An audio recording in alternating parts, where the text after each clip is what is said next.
The air in the studio was thick with anticipation.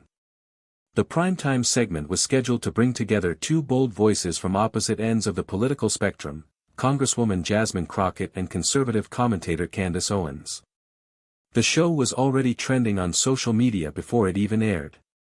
Viewers across the country were tuning in, expecting sparks, but no one could have predicted what was about to unfold. As the cameras rolled, the host welcomed both guests. Crockett, poised and composed, nodded politely. Candace, confident and sharp, offered her signature smirk. "I want to thank both of you for joining us tonight," the host began. "We'll be diving into recent comments made about minority voting trends, systemic inequality, and the integrity of political narratives coming out of Washington." Candace leaned forward. "I'm ready," she said. "I hope the Congresswoman is, too." Without flinching, Crockett replied, "Always." The tone was set. The host posed the first question to Owens. "Candace, you've stated recently that systemic racism is a myth used by the left. Could you elaborate?" Owens launched into her usual monologue, a polished, fast-paced response. "We're living in the most free, most fair society this planet has ever known. The real issue is victimhood culture, people choosing to stay angry instead of rising up." Jasmine Crockett sat still, but her eyes narrowed slightly. Then it was her turn. "Candace," she said slowly, "you're a talented speaker. You know how to command attention. But you're using that gift to distract from facts. Real people, real families, are still facing barriers. And I'm about to prove it." She reached down, lifted a folder from the table, and opened it on camera. The host leaned in. "Congresswoman Crockett, what are you showing us?" With a calm, clear voice, she said, "These are internal memos from a political consulting group that's been advising far-right campaigns, including those supported by Candace, on how to suppress minority turnout using digital targeting strategies. This is not conspiracy. This is documented strategy." The studio fell into stunned silence. Candace blinked, caught off guard. "You're lying," she snapped. "That's fake." But Crockett slid the memo across the desk. "Go ahead. Read it. Your name's in the footnote."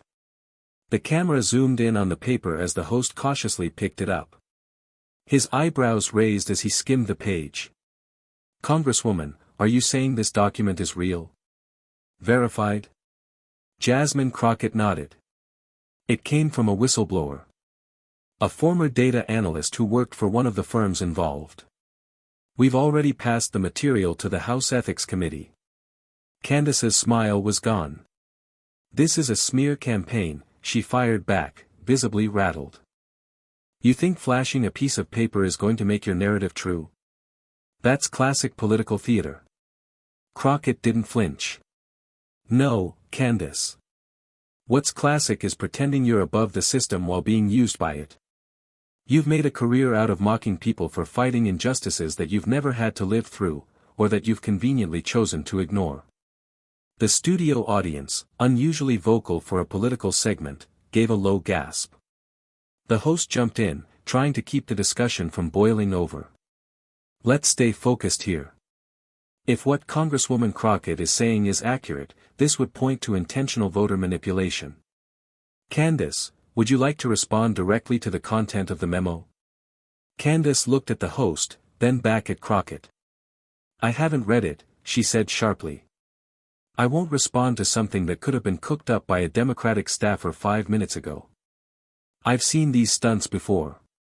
Crockett calmly folded her hands. "I expected that answer. So I brought the emails too." She pulled out a second folder. "Direct communications. Internal strategy notes. They show not only how minority voters were targeted, but also how your videos were cited as justification for misleading messaging campaigns." Candace froze. "You're making this up," she hissed. "You're obsessed with me."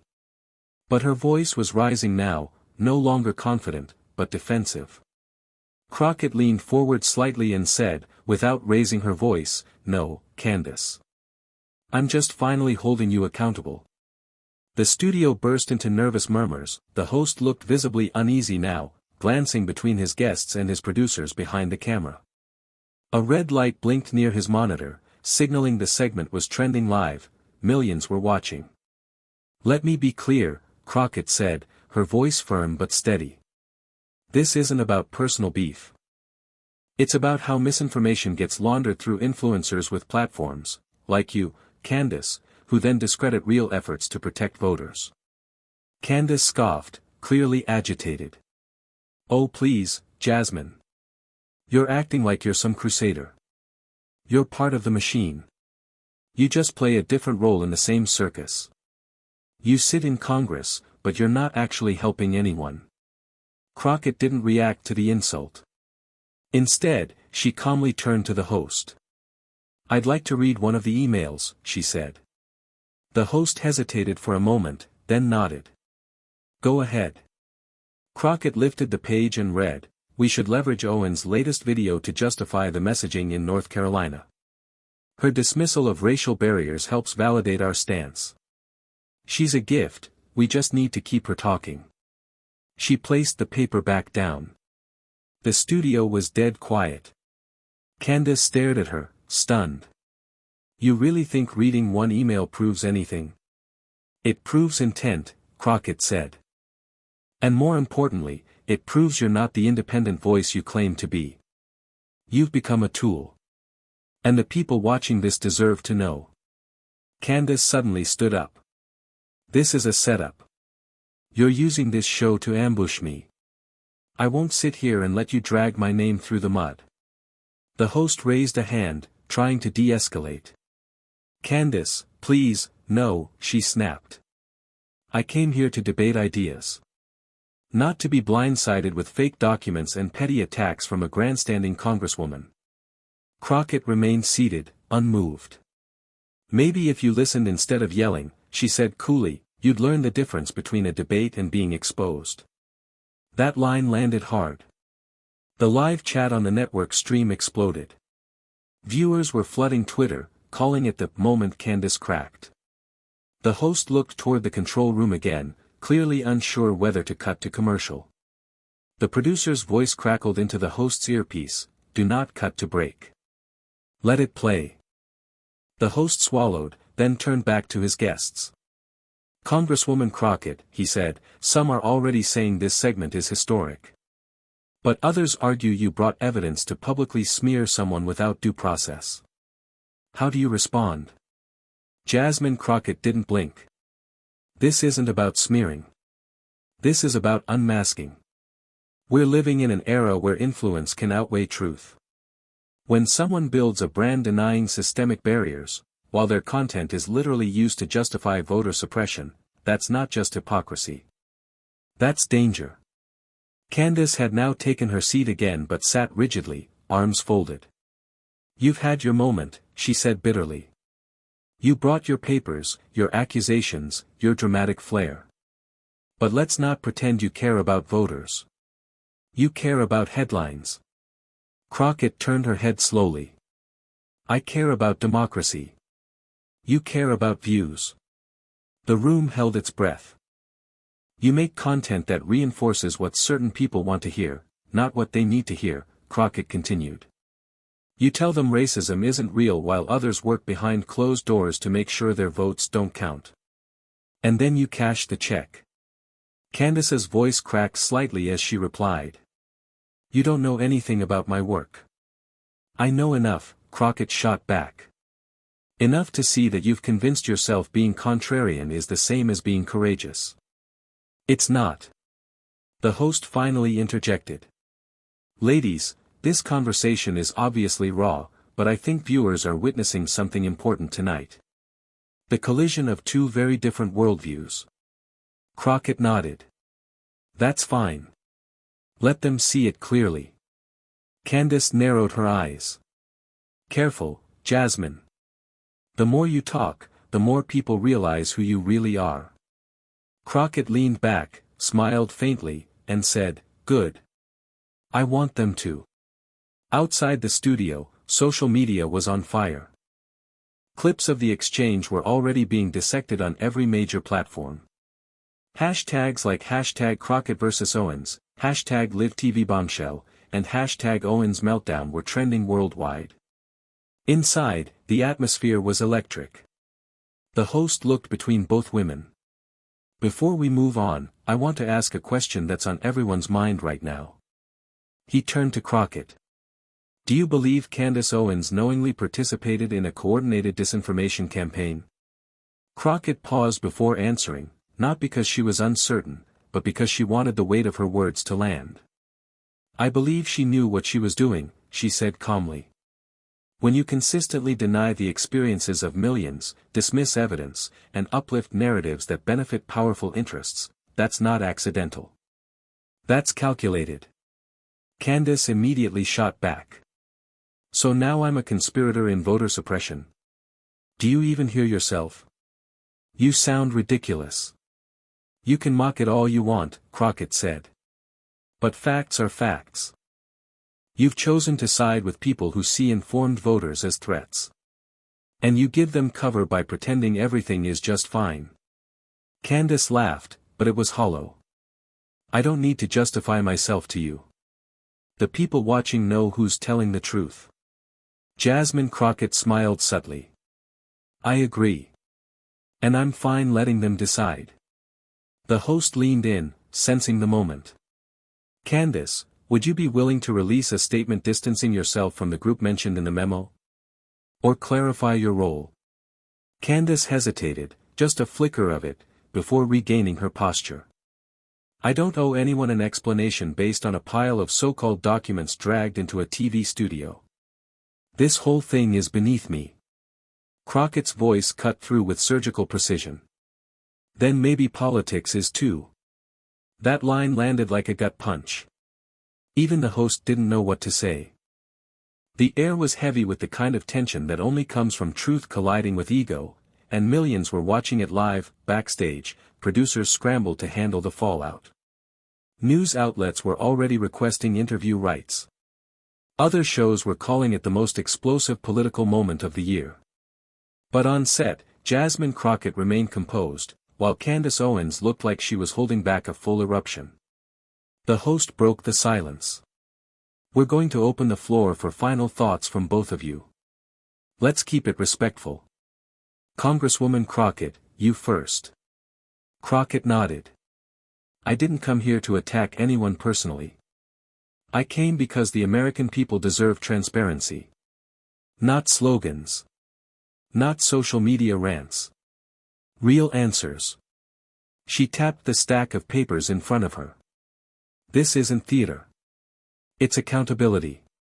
She turned slightly toward Candace. I know it's easier to pretend everything is someone else's fault. That systemic problems are just excuses. But millions of people don't have that luxury. They live those problems daily.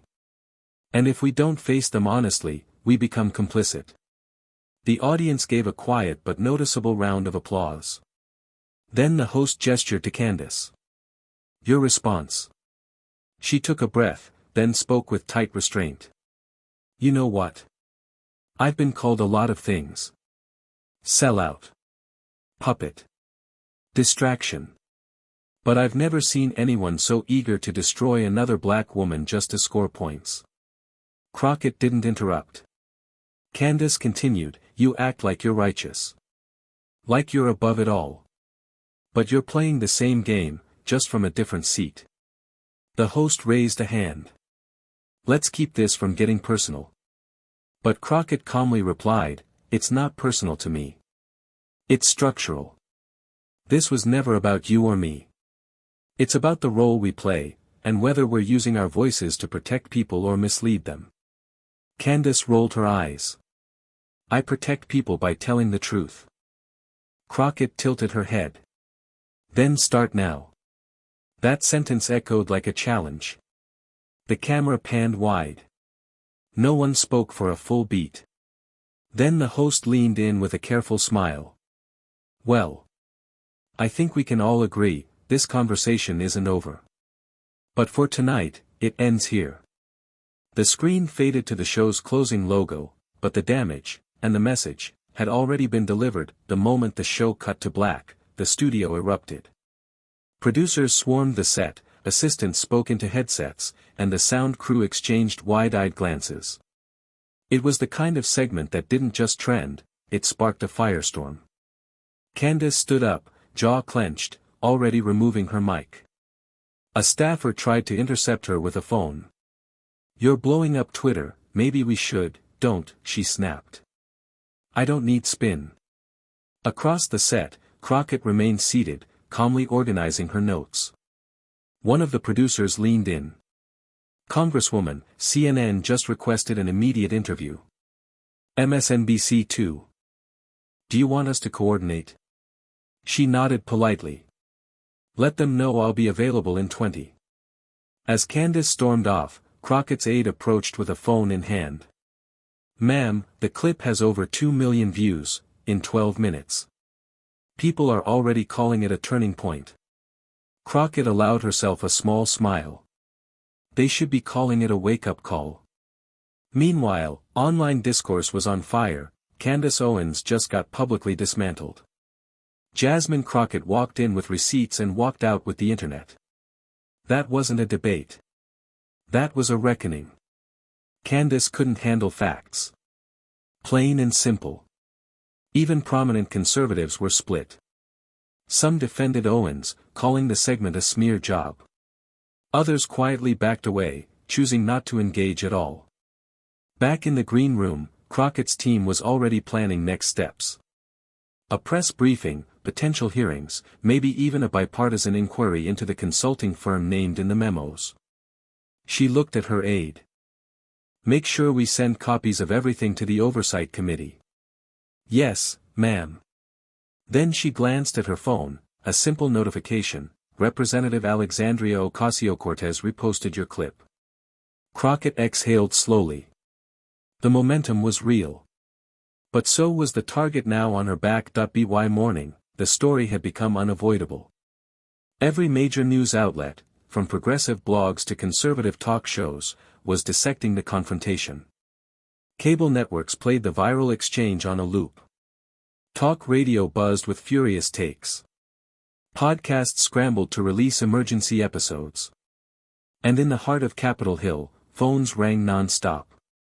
Jasmine Crockett sat in her congressional office, surrounded by staff, as the fallout unfolded. "Ma'am, you're trending #1 globally," her chief of staff said. "But Candace's camp is going after you hard. They're calling it a staged ambush and accusing you of fabricating evidence." Crockett leaned back in her chair, unfazed. "Let them." Another aide handed her a tablet. "There's more. A former staffer from the consulting firm you exposed just went public.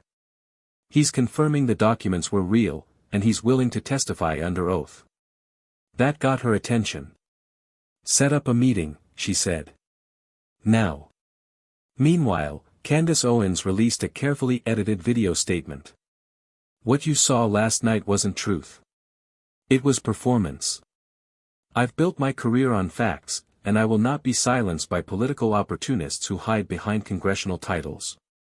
She wore a polished look, filmed in a controlled studio, but her eyes lacked their usual spark.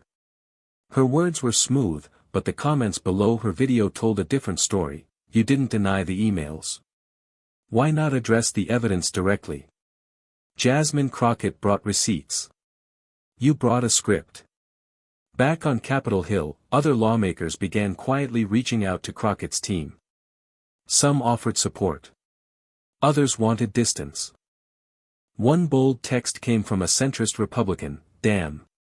That was ruthless. Let me know if you push for hearings, I might back you." Crockett turned to her aide. "Get me the judiciary chair. If this is as deep as I think, it's time we take this out of TV studios and into official proceedings." She stood, ready for what came next. Because while the broadcast had ended, the battle had only just begun. The following day, Capitol Hill was buzzing louder than usual. Camera crews gathered outside committee rooms. Reporters shouted questions in the halls. And Jasmine Crockett was walking with purpose, briefing folder in hand, flanked by staff and 2 fellow members of Congress. A closed-door emergency meeting had been scheduled with the House Judiciary Committee. The whistleblower, now publicly identified as Thomas Gray, a former data analyst, was already inside, waiting to give sworn testimony. As Crockett entered the room, several committee members nodded in acknowledgement. A few still looked skeptical, unsure if this media storm warranted official attention. But most were silent, waiting to hear what she had brought. Thomas Gray took the seat. A soft-spoken man in his early 30s, he looked nervous but resolute. When asked why he came forward, his answer was simple: "I couldn't keep pretending it was just strategy. We weren't winning elections, we were undermining democracy.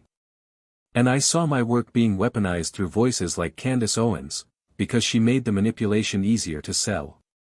A ripple passed through the room. He handed over digital files, login credentials, and internal memos. Not just targeting strategies, but direct references to influencers, including specific campaign videos Candace had released. One note, dated 6 months prior, read, "If Owens keeps pushing the myth of oppression narrative, we can frame urban suppression efforts as voter fatigue, not suppression. Let's double ad spend in her crossover markets." The evidence was damning, and now, undeniable. One congressman whispered, "This is bigger than one commentator." Crockett nodded. "Exactly. This is systemic." By evening, the Judiciary Chair had announced a preliminary review into the firm and its affiliations.